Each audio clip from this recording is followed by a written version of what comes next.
প্রথমে একটু ভয়ই কাজ করতেছিল যে মানে মিলন স্যারের নতুন ব্যবস্থা কি হবে না হবে, বেশি কঠোরভাবে গার্ড দিবে কিনা। যারা পড়াশোনা করছে তারা ভালো করছে।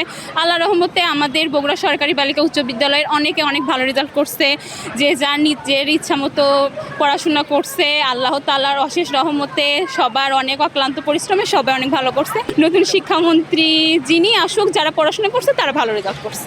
অবশ্যই আমার বাবা মার, তারপরে আমার শিক্ষক শিক্ষিকাদের, তারপরে আমাদের সহপাঠীদের। পরীক্ষার পরিবেশ অনেক ভালো ছিল, আমরা অনেক সুষ্ঠুভাবে পরীক্ষা দিতে পারছি। আমাদের প্রশ্ন মোটামুটি ভালোই হয়েছে, স্ট্যান্ডার্ড ছিল, একদম খুব কঠিন না খুব সহজ না, স্ট্যান্ডার্ড মানের ছিল। জি, শিক্ষামন্ত্রীকে অবশ্যই অনেক অনেক ধন্যবাদ জানাচ্ছি এবারের আমাদের পরীক্ষার এরকম রেজাল্ট, পরীক্ষার পরিবেশ এবং পরীক্ষার প্রশ্ন এরকম করার জন্য।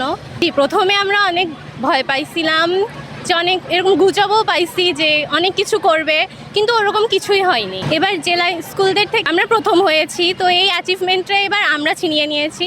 এবারকার জন্য আমাদের শিক্ষকদের আমরা অনেক ধন্যবাদ জানাচ্ছি, তারা অনেক কষ্ট করছেন আমাদের পিছনে। কোয়েশ্চেনটা স্ট্যান্ডার্ডে যে কঠিন হয়েছে অবশ্যই, আর গার্ড ছিল মোটামুটি, সিসিটিভি বা বলা হয়েছিল কড়া গার্ড, ওইটা নিয়ে শুরুর দিকে অনেক বেশি ভয় পাইছিলাম, অনেক গুজব ছড়াচ্ছিল। তারপরে আস্তে আস্তে শেষের দিকে একটু নর্মালাইজ হয়েছিল। আমাদের স্কুল যে এবার প্রথম হয়েছে সেটা নিয়ে খুবই প্রাউড ফিল হচ্ছে। আসলে প্রথমে একটু ভয়ই কাজ করতেছিল যে মানে মিলন স্যারের নতুন ব্যবস্থা কি হবে না হবে, বেশি কঠোরভাবে গার্ড দিবে কিনা। আসলে সবই সুষ্ঠুভাবেই হয়েছে, আর প্রশ্ন স্ট্যান্ডার্ডের চেয়ে হালকা একটু কঠিনই বলা যায়। আমার স্বপ্ন ইঞ্জিনিয়ার হওয়ার, এখন দেখা যাক কি করতে পারি। উচ্চ বিদ্যালয়ের ফলাফল আলহামদুলিল্লাহ বরাবরই ভালো থাকে, এবারও তার ব্যত্যয় ঘটেনি। এবারে ফলাফলে আমার মোট শিক্ষার্থী ছিল 218 জন। 18 জনের মধ্যে 184 জন জিপিএ পাস পেয়েছে, 30 জন পেয়েছে এ গ্রেড এবং 2 জন A-।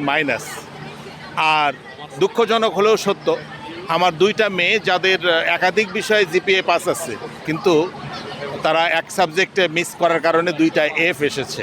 এর ভিতরে একটা মেয়ে আজকে আমার সাথে সাক্ষাৎ করেছে, ওর 6টা বিষয়ে জিপিএ পাস হয়েছে। এটা একটা দুর্ঘটনা বলতে পারে, হয়তো চ্যালেঞ্জে ইনশাল্লাহ হয়তো চলেও আসতে পারে। তো ওভারঅল আমি আমার বাচ্চাদের পারফরমেন্সে আমি খুশি, আমি ওদের উজ্জ্বল ভবিষ্যৎ কামনা করছি।